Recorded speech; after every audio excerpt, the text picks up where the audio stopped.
hati yang berkobar-kobar.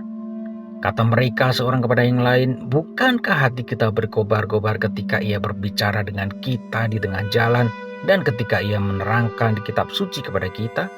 Lukas 24 ayat 32. Hari itu adalah hari yang khusus, yaitu hari kebangkitan. Tetapi kedua orang murid yang pergi ke Emmaus ini masih belum percaya bahwa Yesus telah sungguh-sungguh bangkit. Mereka pergi dengan hati yang sedih, muka yang muram, dan langkah yang gontai. Namun demikian, Yesus yang penuh kasih menjumpai mereka.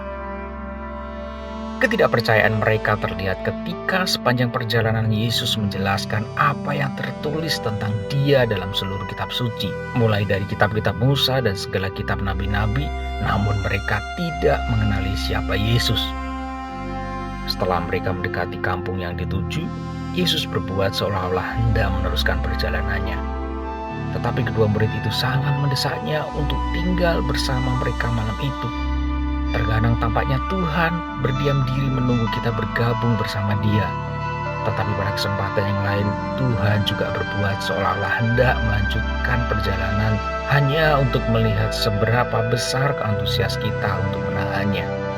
Saat mereka duduk makan, Yesus mengambil roti, mengucap berkat, lalu memecah-mecahkannya dan memberikannya kepada mereka.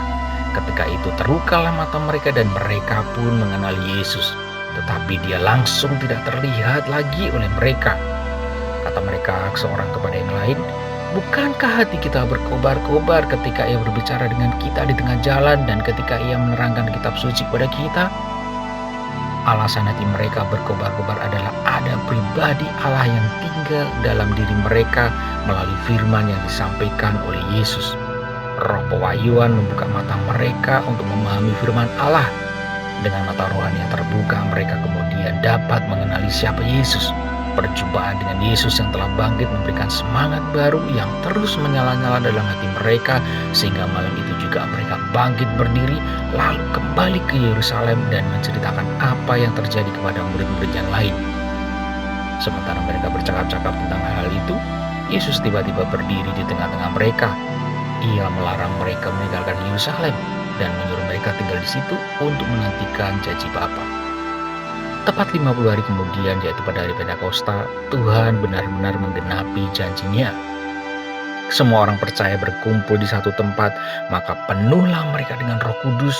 Dengan kuasa Roh Kudus mereka dengan berani bersaksi tentang Kristus, dan pada hari itu jumlah mereka bertambah kira-kira 3.000 jiwa.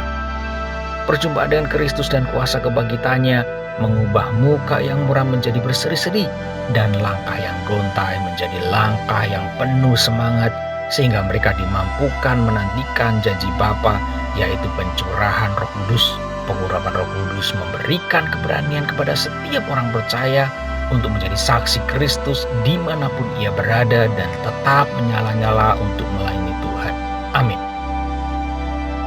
Pribadi Allah yang memenuhi hidup kita akan membuka mata rohani kita memahami firman dan mengenal Yesus, sehingga hati kita tetap berkobar-kobar menantikan janji Tuhan.